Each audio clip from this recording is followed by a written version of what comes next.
मुंबई आणि नागपूरमध्ये सिलेंडरचा काळा बाजार होत असल्याचं समोर येताच प्रशासनानं आता कारवाई केलेली आहे। जालना, भंडारा आणि वर्धा या ठिकाणी देखील प्रशासनानं कारवाईचा बडगा उगारलेला आहे। मुंबईतील वरळी परिसरात घरगुती आणि व्यावसायिक गॅस सिलेंडरची अवैध विक्री करणाऱ्या टोळीचा शिधा वाटप विभागानं पर्दाफाश केला। वरळी नाका इथल्या सुरजी वल्लभदास चाळ परिसरात गोपनीय माहितीच्या आधारे फिरत्या पथकानं छापा टाकून मोठा साठा जप्त केलाय।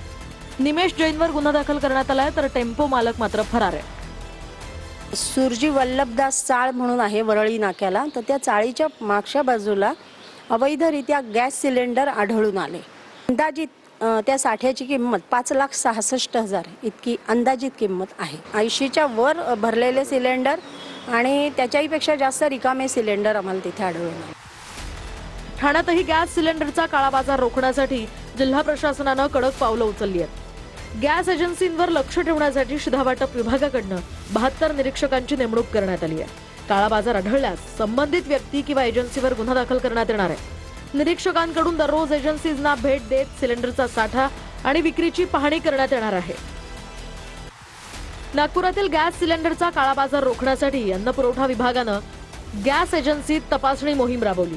न्यू सुभेदार लेआउट परिसरातील गॅस एजन्सीमध्ये गेले 2 ते 3 दिवस ग्राहकांची मोठी गर्दी झाली होती।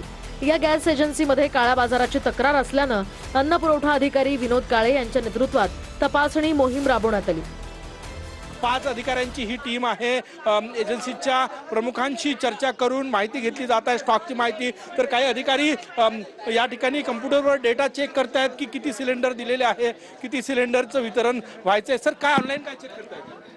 सर, कालपासून यांच्याकडे किती डाटा आलेला आहे, किती आणि वितरण किती झालेलं आहे याबद्दल आम्ही माहिती घेत आहोत। तर नागपूर विभागात घरगुती गॅस सिलेंडरचा काळा बाजार उघड झालाय।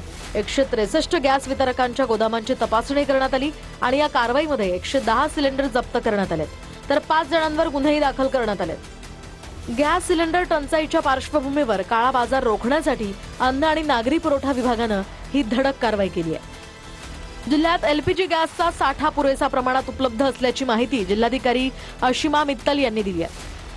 एलपीजी गॅसचा अनधिकृत साठा करत असतील किंवा किमतींपेक्षा जास्त दरानं विक्री करत असतील तर नागरिकांनी माहिती द्यावी, असं आवाहन जिल्हाधिकाऱ्यांकडून करण्यात आलंय।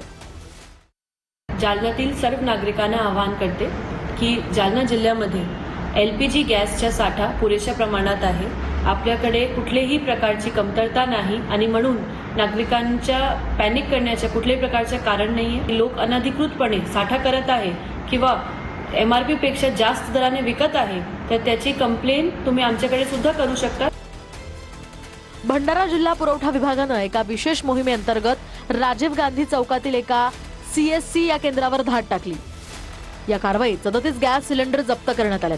ही कारवाई जिल्हा पुरवठा विभागानं गुप्त माहितीच्या आधारे केली, त्यामुळे गॅस सिलेंडरचा काळा बाजार करणाऱ्यांचे धाबे चांगलेच दणाणले। वर्ध्याच्या हिंगणघाटमधील नांदगाव चौकातही 5 हॉटेल व्यावसायिकांवर कारवाई करण्यात आली। अन्न पुरवठा विभागाच्या पथकानं केलेल्या कारवाईत हॉटेलमधून 7 घरगुती सिलेंडर जप्त करण्यात आले। घरगुती गॅस सिलेंडरचा व्यावसायिक वापर होत असल्याचं आढळून आल्यानं ही कारवाई करण्यात आली आहे। पुढे महत्त्वाची बातमी। तणाव निर्माण करण्याची काँग्रेसची बुद्धी देशासाठी विघातक असल्याचं फडणवीस म्हणाले। घरगुती गॅसचं संकट नाही, केंद्रानं स्पष्ट केलंय असंही फडणवीसांनी म्हटलं। काँग्रेस जाणीवपूर्वक लोकांमध्ये भीती निर्माण करते असंही फडणवीसांनी म्हटलंय। असं आहे की काही पक्ष आणि विशेषतः काँग्रेस पक्ष जाणीवपूर्वक लोकांमध्ये भीती तयार करून त्यांनी रांगा लावाव्या असा प्रयत्न करतोय। केंद्र सरकारने, गॅस कंपन्यांनी, सचिवांनी स्पष्टपणे सांगितलेलं आहे, घरगुती गॅसचं कुठेही संकट नाही। जेवढे महिन्याला आपल्याला लागतात तेवढी डिलिव्हरी आपण दिलेली आहे। त्यामुळे कोणीही या ठिकाणी चिंता करण्याचं कारण नाही आहे, विनाकारण रांगा लावण्याचं कारण नाही आहे। ऑनलाईन बुकिंग होतं आहे, लोकांना वेळेत गॅस मिळण्याकरता पूर्ण गॅस आपल्याकडे उपलब्ध आहे। पण आपल्या देशात पॅनिक तयार करायचं ही जी काही काँग्रेसची बुद्धी आहे, ही बुद्धी देशाला विघात